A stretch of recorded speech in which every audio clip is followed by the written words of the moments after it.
Every time I stay at my grandma's house, I hear someone walking upstairs. It starts at one side of the room, casually walks to the other and stops. This will happen maybe twice a night. I didn't start hearing it until I was about 14, when my grandparents made me start sleeping in a different room on the first floor because they starting sleeping in separate bedrooms. Blah blah blah. Regardless, both of their rooms are also on the first floor. For a little backstory, I have always been afraid of the upstairs at their house. I don't know why, but it's always freaked me out, and I refuse to ever go up there alone. I'm 23 now, still won't go up alone. There's one room specifically, though. It's a long, narrow bedroom. When you open the door, there are closets on your left and right, a bed placed roughly in the middle of the room, and a window on the far side opposite the door. I was told growing up by my grandparents that the sons of the previous owner claimed to see a gorilla come out of the closet at night, dance around the room, and go back into the closet. I thought nothing of this story until I had to start sleeping in the other room. The room located directly below the scary room upstairs.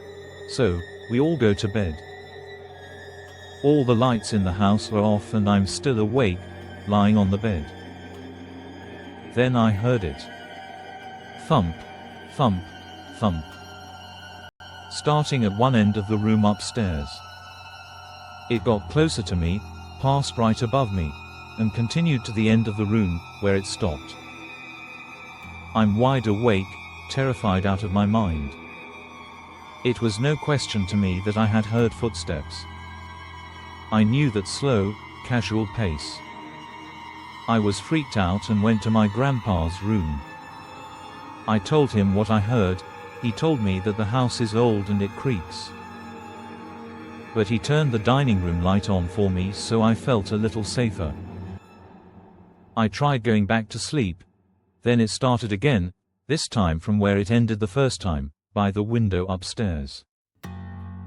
It walks over me again and stops when it reached the door. I thought it was over until 5 seconds later when I heard it coming down the stairs. 1, 2, 3, 4, 5, silence as it reached the landing. Then 6, 7, 8, 9, 10, and silence again as it reached the first floor. I was frozen in shock. Whatever it was on my floor of the house, and sadly unaffected by the dining room light. I was staring at the doorway to my room, the dining room light was shining in, and my vision began to distort. I felt dizzy with fear, so I pulled the blankets over my head and suddenly heard a scratching sound from inside my room. I knew exactly where it was coming from, too, my grandpa's gun case. It was a very obvious sound, scratching on the wood. Long scratches down the front of the gun case door. I could even hear the door ever so slightly tapping against the frame as each scratch began. I tried to scream and I couldn't. I took a second to take a deep breath and let out a loud scream.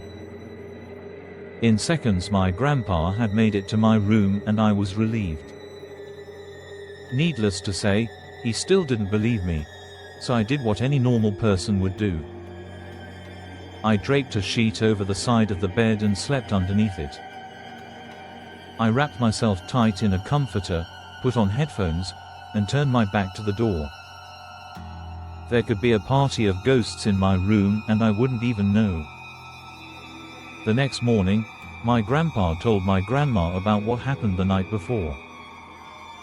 She said, "Oh, that's silly. You know, your cousin woke me up the last time she stayed here. She came in my room saying, 'I hear footsteps.' I slept under the bed for the rest of my week stay with them. I've stayed there countless times since that happened, and I hear the footsteps every time. I sleep on top of the bed now, but keep my back to the door and sleep with headphones on. I haven't heard it come down the stairs since that first night, but if it does, I don't want to know."